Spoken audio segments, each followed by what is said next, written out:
my name is Karen Munoz, and I will be presenting my article on adapting for global markets. This is my agenda for my presentation. I'm going to kick us off by giving us a brief overview on global markets, moving on to an article discussion, textbook concepts, questions, and of course the conclusion. Global marketing. Global marketing is the expansion into a new market. Global marketing exposes a whole new array of opportunities, but along with those opportunities, many challenges may arise. The article I have chosen to discuss today is Brian Solomon's How Airbnb Expanded to 190 Countries by Thinking Global, and it was published by Forbes in 2016. I found that even though this article is a couple years older, after reading it, I did find that it was a great example of modern day globalization, considering the fact that Airbnb is a tech company. So let's dive into the article. The article discussed how Airbnb is the most global tech company among Silicon Valley. And when this article was written, Airbnb had active listings in around 34,000 different cities. I did a little bit of research and a little Googling, and I found that currently Airbnb has 100,000 cities with active listings. So clearly their global marketing is doing quite well. So Airbnb's largest market is Europe, and I removed a quote from the VP of Product, Joe Zande, and the quote is, "We have to simultaneously build global and local, because for Airbnb to work, we have to be everywhere." And I thought this was a great quote to digest, because he's right. Airbnb is everywhere, and clearly there are over 100,000 cities with active listings. So their global marketing strategies clearly worked for their type of business that they have done.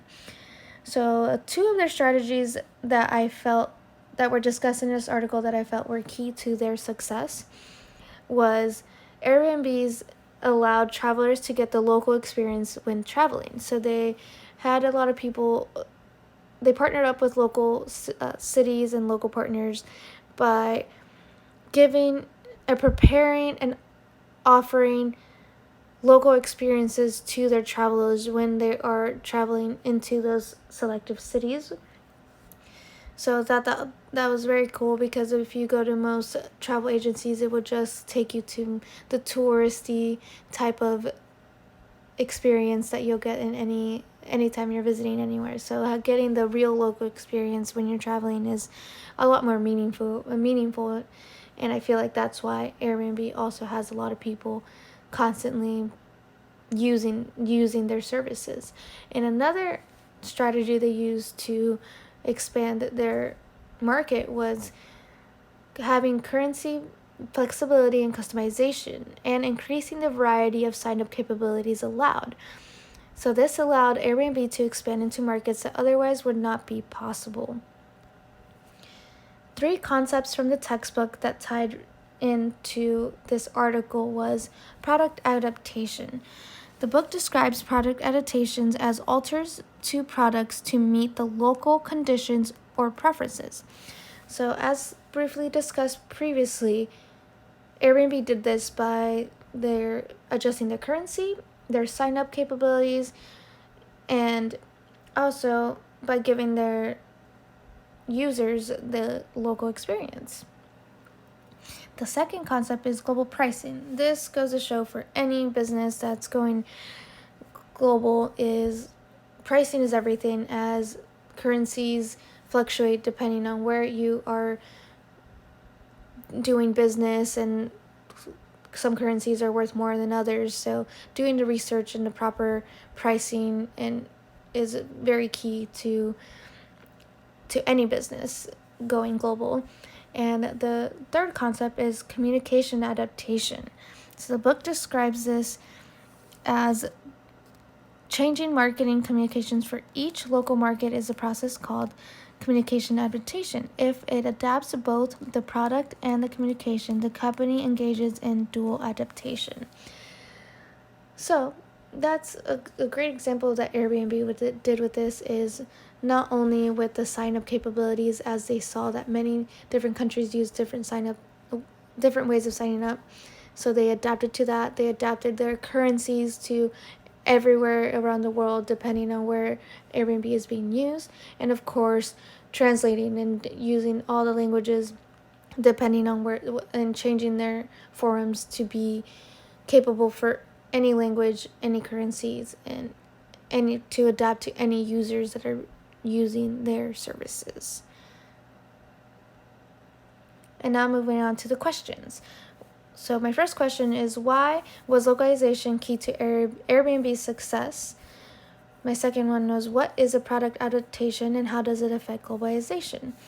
And third, how has the internet changed global marketing? Do you think it has made entering global markets easier? So I'm going to be addressing the first question on why was localization key for Airbnb's success.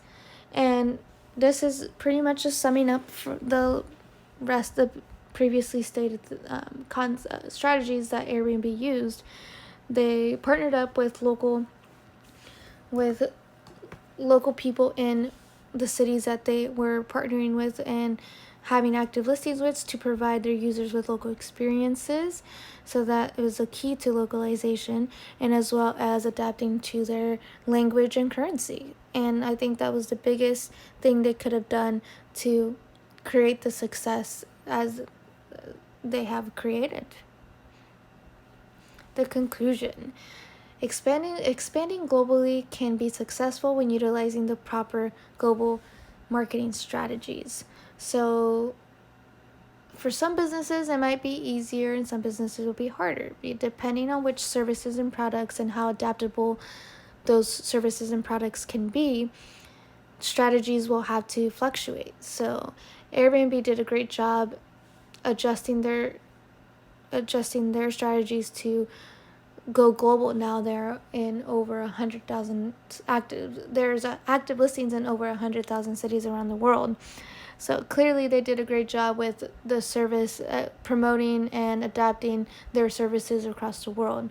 So businesses have to be very, very mindful and do the research and consider which markets are worth them entering and which ones are feasible and which ones are not feasible before entering that risky realm of business.